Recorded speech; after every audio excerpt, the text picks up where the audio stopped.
श्री स्वामी समर्थ. स्वागत आहे तुमचं माझ्या युट्यूब चॅनल मध्ये. आजचा दिवस तुम्हाला खूप छान सुख समाधानाचा आणि आनंदाचा जाऊ देत ही स्वामींच्या चरणी प्रार्थना करते आणि आज या नवीन व्हिडिओला सुरुवात करते.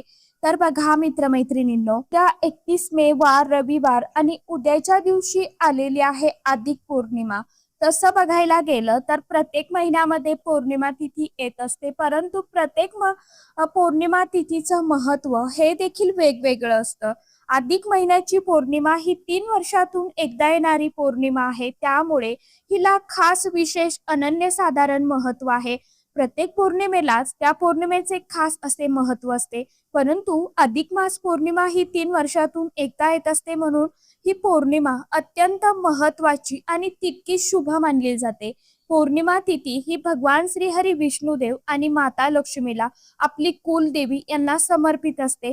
उद्या अधिक पौर्णिमेच्या दिवशी आपल्याला काही करणं शक्य झाले नाही तरी देखील उद्या सकाळी आपल्याला 11 आंब्याच्या पानांचा अतिशय अत्यंत परंतु प्रभावशाली असा साधा सोपा उपाय करायचा आहे, ज्यामुळे आपल्या जीवनामध्ये चांगले बदल होतील, घरातील नकारात्मकता नष्ट होईल. धार्मिक दृष्ट्या आंब्याच्या झाडाला खास विशेष अनन्यसाधारण महत्व आहे, ज्यामुळे ज्याप्रमाणे वड, पिंपळ, औदुंबर हे झाड आपल्या हिंदू धर्मामध्ये पूजनीय आणि दैवी वृक्ष मानले जातात ना, त्याचप्रमाणे आंब्याचे झाड देखील अतिशय शुभ मानले जाते. ज्योतिषशास्त्रानुसार आंब्याच्या पानांचे काही उपाय जे आहेत तर ते सुद्धा करू शकता. आपल्या जीवनातील समस्या नष्ट होण्यासाठी आपण हे उपाय नक्कीच करू शकता.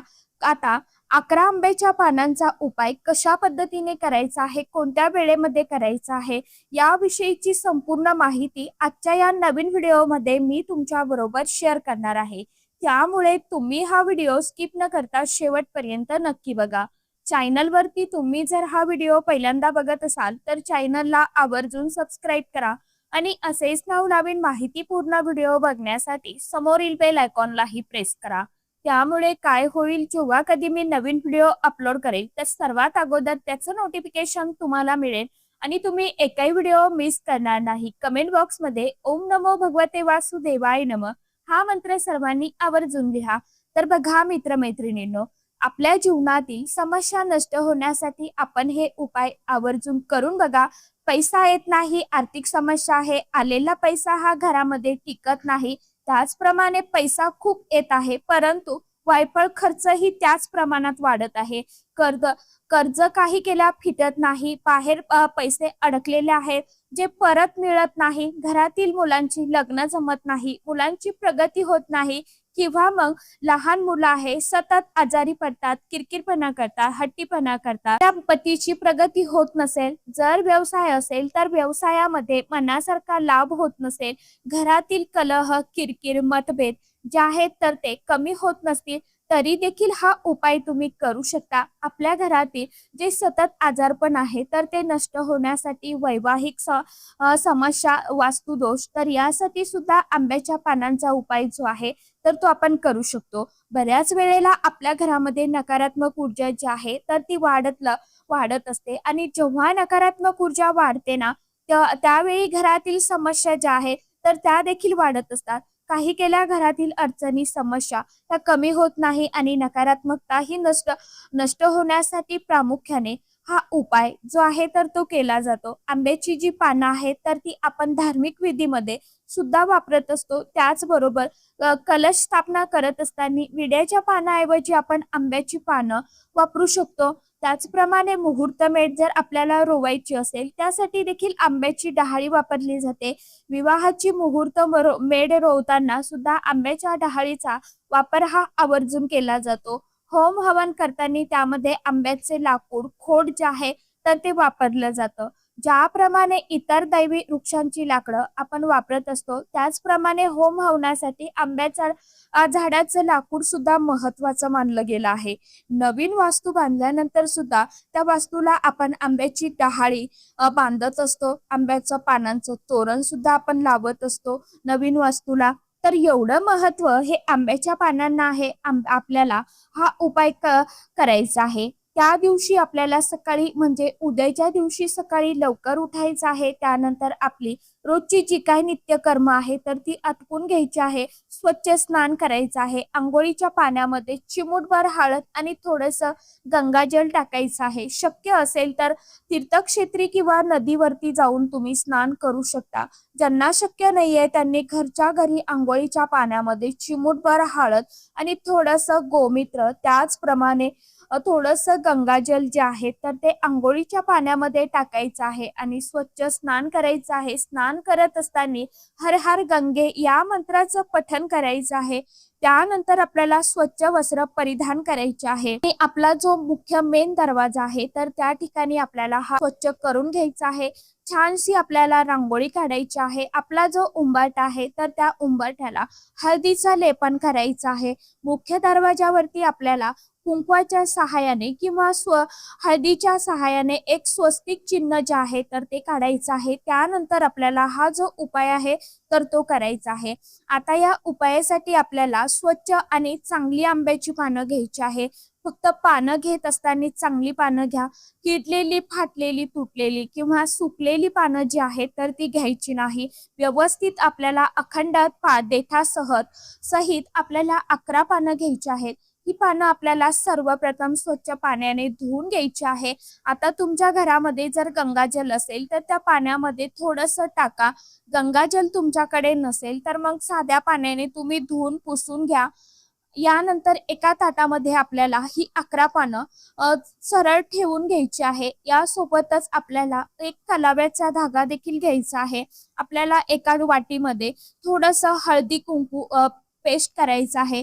तुमच्याकडे जर गुलाबजल असेल तसं गुलाबजल टाकायचं आहे आणि ही पेस्ट तुम्हाला तयार करायची आहे। त्यानंतर काय करायचं आहे बघा, त्या आंब्याच्या प्रत्येक पानावरती आपल्याला ओल्या कुंकवाच्या पेस्टने किंवा ओल्या हळदीने स्वस्तिक चिन्ह काढायचं आहे। स्वस्तिक काढत असताना त्यामध्ये आपल्याला 4 डॉट जे आहेत ना तर ते द्यायचे आहे। दोन्ही बाजूला दोन्हीकडनं 2-2 उभ्या लाईन ज्या आहेत तर त्या ओढायच्या आहे आणि आपल्याला या 11च्या 11 पानावरती स्वस्तिक काढायचं आहे किंवा दुसऱ्या एका प्रकारे म्हणजे 11 पैकी 8 पानावरती स्वस्तिक काढा। उरलेली जी 3 पानं आहेत पानं आहेत एकावरती कलशाचं चित्र काढा, एकावरती शुभ लाभ लिहा, एकावरती शुभ लिहा, एकावरती लाभ लिहा। आपल्याला या पानांचं तोरण बनवायचं। आता जर 11च्या 11 पानावरती आपण स्वस्तिक चिन्ह काढलं, या पानाचं तोरण आपण बनवू शकतो आणि जर तुम्ही शुभ लाभ कलश हे सुद्धा तुम्ही त्या तोरणामध्ये घालणार असाल